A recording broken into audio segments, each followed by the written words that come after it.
So you're thinking about living in Melbourne, Florida, or getting a vacation home here for the winter? In this video, I will show you everything you need to know, including the cost of living, the real estate market, and finally, we're going to look into all the things to do in Melbourne, Florida. So stay tuned.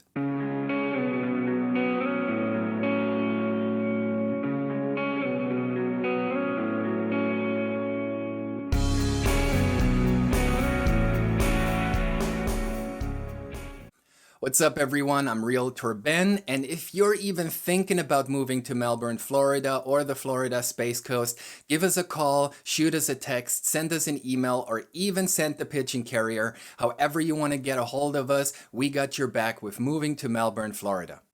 So let's dive right into the cost of living. All these numbers are going to be based on the national average, which is going to be 100. So you're going to see an index number that represents the percentage in reference to the national average. So let's start with the overall cost of living, which is in Melbourne, Florida, 90.2 out of 100. So you see the overall cost of living is about 10% cheaper than in the rest of the country. Now let's get into the details. Let's start off with the utilities.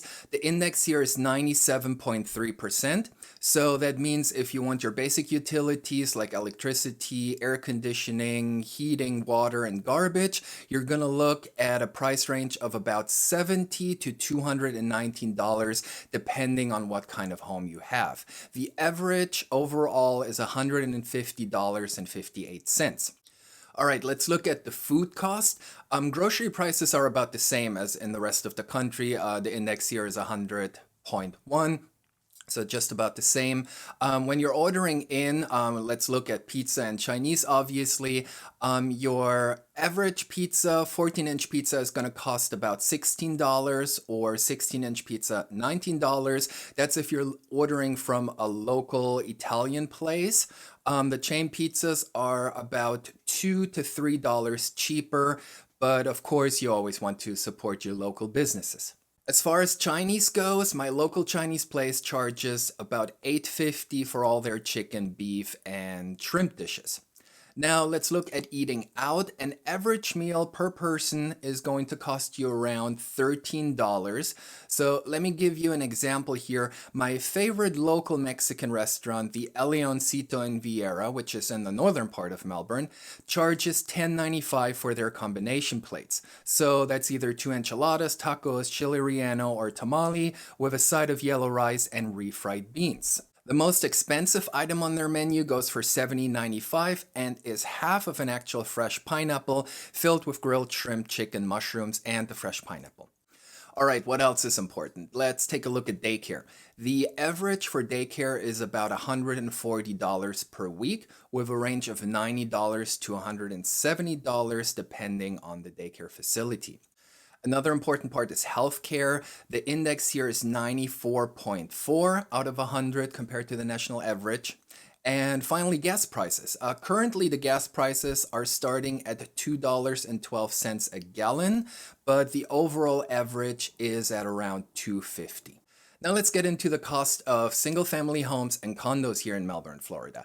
And if you like this video, please hit the like button. It really helps me out. And subscribe to my channel to get updates on all the latest videos about Melbourne, Florida and the Florida Space Coast. So the housing index right now is 84.3% out of 100. So you can see that real estate prices are significantly cheaper here in Melbourne, Florida than in the rest of the country.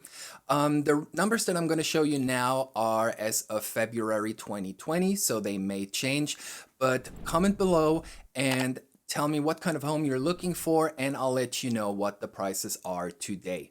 Okay, let's start off with single-family homes. The overall average for single-family homes right now is $310,235. The range is from $38,000 to about $1.5 million. Keep in mind that obviously those lower priced homes between 38,000 and let's say 70, 80,000, they may be fixer-uppers, a lot of them. They may be mobile homes. They may be in not the best condition. So keep that in mind when looking at homes. All right, let's look at single family homes a little more in detail. Two bedroom homes right now, the average is 167,000. For three-bedroom homes, the average right now is 258,000, and for four-bedroom homes, the average is 379,000 right now. All right, now let's look into condos. The overall average right now is 131,000. The range here is 46,000 to 675,000 right now.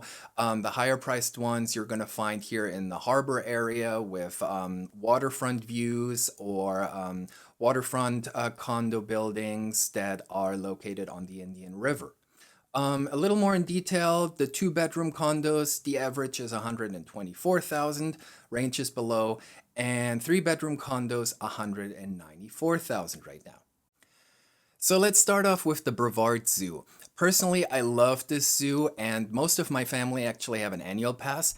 While it's certainly not the biggest zoo in the country, it is such a tranquil place. And even just going for an hour or two always makes us feel great. The annual passes currently start at just under $90 for a single person, and they have packages for couples that start just under 120, and even for entire families starting at just under 150. So that's definitely worth it, and I would highly recommend it. Obviously, living on the Space Coast, we got the Kennedy Space Center and the rocket launches, which are always impressive. You can even see them pretty well from Melbourne, but the best place to watch them is in Titusville at Kirk Point Riverside Park. So definitely worth the drive up there. One of my favorite parks on the Florida Space Coast is the Enchanted Forest in Titusville. That is a 470-acre forest with miles of hiking trails. You can see all kinds of wildlife here like armadillos, raccoons, and turtles, and it's just a great place to go and enjoy nature. Another benefit of living on the Florida Space Coast is that we have Port Canaveral. So all the big cruise lines like Carnival, Norwegian, Royal Caribbean, Disney, they're all at that port, and it's just great to be so close to that port and be able to take all those cruises. Now, whether you're looking for the big beach parks with the surf shops and the restaurants and the bars up in Cocoa Beach, or you're looking for that secluded little spot in Melbourne Beach where it's just you and the sea, you're gonna find all of those beach parks here and everything in between. When it comes to sports, apart from surfing, fishing is really big here since Melbourne is located along the Indian River. There are endless possibilities to go fishing, like the Pineapple Park in Melbourne with a 400 feet fishing pier. And if you own a boat, the Indian River offers exceptional opportunities for fishing. And if you like deep sea fishing, there are the Port Canaveral and Sebastian Inlet nearby to take your boat out onto the Atlantic. Now let's get into golf. There are various golf clubs in Melbourne, like the Suntree Country Club here, which features two 18-hole golf courses, one of them a challenge course designed by Arnold Palmer. In addition to the beautiful clubhouse, the club offers an oversized swimming pool with a new sun deck, an outdoor bar, and 8 lighted tennis courts. For art and entertainment, there is the King Center for the Performing Arts in Melbourne, Florida, which is a 6-story, 100 square foot facility with lots of concerts throughout the year. This year there's going to be Willie Nelson, the Brevard Symphony Orchestra, Art Garfunkel, and the Beach Boys. For arts, there is the O'Galley Arts District that's located in Melbourne. You're going to find lots of art galleries, obviously. There is an art museum, lots of cute little shops, a great Irish pub, and other bars and cafes. So that's a great place to check out. And in addition, they got a house museum, which is really nice, featuring houses from the mid 18th and early 19th century. So definitely go check that out. Next up is shopping and dining. There is the Melbourne Square Mall, which is an indoor shopping mall with 125 retailers like Dillard's, Macy's, JCPenney, Dick's Sporting Goods, and so forth.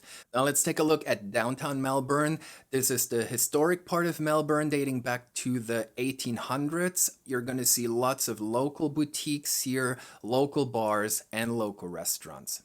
And finally, the Avenue Vieira, which is an open-air shopping center with both national retailers and specialty boutiques. They have about 78 stores with various restaurants and bars like the Melting Pot, Chili's, a gastropub, pizza gallery, Longhorn Steakhouse, Bonefish Grill, and many more. And in addition, they also have a movie theater there. Going a little further out, the Space Coast has the closest beaches to Orlando and all the theme parks that come with it. So, Universal Studios and SeaWorld, they're about 35, 40 minutes away from the Space Coast if you're taking 528. And of course, there's Walt Disney World, where personally I had the best day of my life. And that's a little further. That's about 50 minutes. You're taking 528 and then down 417. Takes you about 50 minutes to get there. Now, all theme parks offer great deals for Florida residents. So you're going to get Florida resident prices for single day passes, multi day passes, but especially for annual passes, really cheap rates that even if you're just going for 3, 4 days out of a year, it's still going to pay off. So it's definitely worth it. Melbourne has so much to offer. So if you're even thinking about moving to Melbourne, Florida, call me, text me, email me, or even send a pigeon carrier. I love helping you. I love hearing from you, answering your questions, and helping you find that perfect home.